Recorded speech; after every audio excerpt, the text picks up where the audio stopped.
April 16, 1947 began like any other spring day in Texas City, Texas. This bustling port city, nestled on Galveston Bay, was a hub of industry, home to oil refineries and chemical plants. Its docks were vital arteries for global trade. The air was thick with the scent of industry, a familiar aroma to its residents. Thousands of people were going about their daily routines, unaware of the impending horror. The city was a picture of post-war prosperity and growth. Docked at Pier O was the French-registered cargo ship the Grandcamp. This vessel, a former Liberty ship, was loaded with a highly volatile cargo, ammonium nitrate fertilizer. It also carried tobacco, twine, and other goods. Ammonium nitrate, while essential for agriculture, is also a powerful explosive under certain conditions. Its presence in such large quantities, alongside other flammable materials, created a ticking time bomb. The ship had arrived from Galveston the previous day. Around 8 a.m., smoke was spotted rising from the Grandcamp's cargo hold. The crew discovered a fire among the bags of ammonium nitrate. Initial attempts to extinguish the blaze with water proved ineffective. A fateful decision was made to seal the hold and pump in steam, hoping to smother the fire without damaging the cargo. This choice, intended to preserve the shipment, inadvertently intensified the danger. The steam likely accelerated the chemical decomposition of the ammonium nitrate. At 9:12 a.m., the Grandcamp exploded with unimaginable force. The blast was heard over 150 miles away and registered on seismographs worldwide.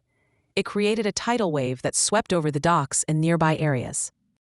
The explosion instantly vaporized the ship and hurled its anchor, weighing 1.5 tons, nearly 2 miles inland. Buildings across the city were flattened or severely damaged. The air filled with debris, smoke, and the screams of the injured. Witnesses described a blinding flash, followed by a deafening roar.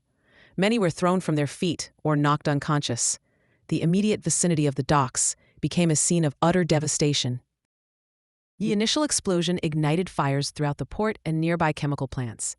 One of the most critical was on the High Flyer, another ship docked nearby, also laden with ammonium nitrate. Firefighters and rescue workers rushed to the scene, unaware of the secondary threat. Despite heroic efforts, the fires on the High Flyer could not be contained. Around 1:10 a.m. the following day, the High Flyer detonated. This second explosion, though slightly less powerful than the first, compounded the disaster. The High Flyer's blast destroyed more buildings and killed many first responders who had bravely come to aid the victims of the Grandcamp. It spread the inferno further, engulfing more of the industrial complex. The scale of destruction was immense. The entire port area was obliterated. Over 1,000 buildings in Texas City were destroyed or severely damaged.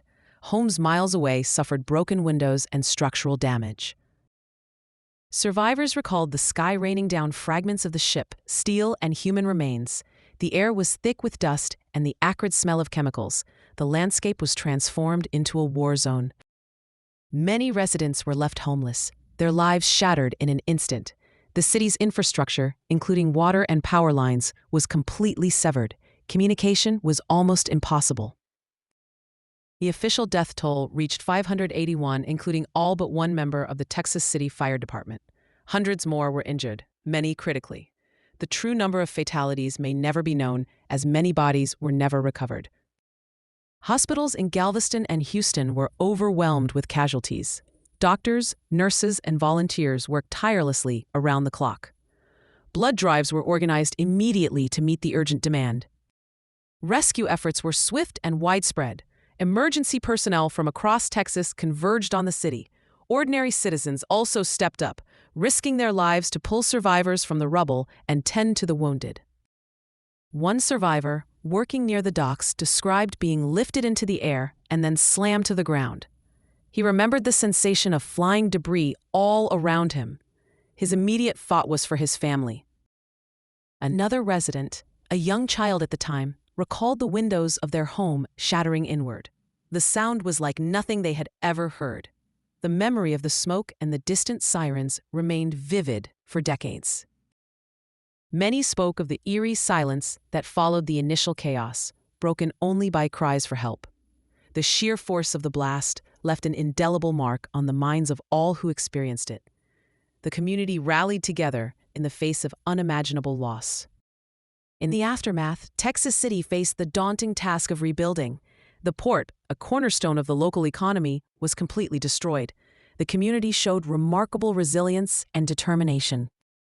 Within a few years, the port was operational again, and the city began to recover. The disaster led to significant changes in industrial safety regulations and the handling of hazardous materials. It highlighted the critical need for stricter controls. The Texas City disaster remains one of the deadliest industrial accidents in American history.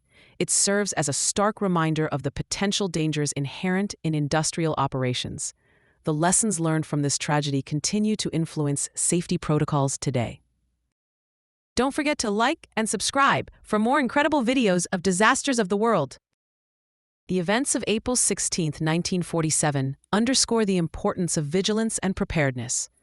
Understanding the risks associated with hazardous materials is paramount for preventing future catastrophes. Safety awareness is not merely a guideline, it is a necessity. The memory of Texas City endures, not just as a historical record of immense loss, but as a powerful testament to human resilience and the ongoing commitment to industrial safety. It is a story that must never be forgotten.